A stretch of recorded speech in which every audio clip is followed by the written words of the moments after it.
Idea బా. ఏంట్రా ఇది? ఏదైనా బ్యాంకుకి బొక్కేడదాం.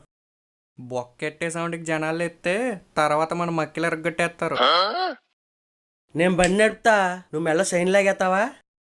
కర్మకాలి దొరికితే తులం గొలుసు కోసం కక్కుర్తి పడితే కేజీ సంఖ్యలతో కట్టేసి కొడతారు. పోనీ బెట్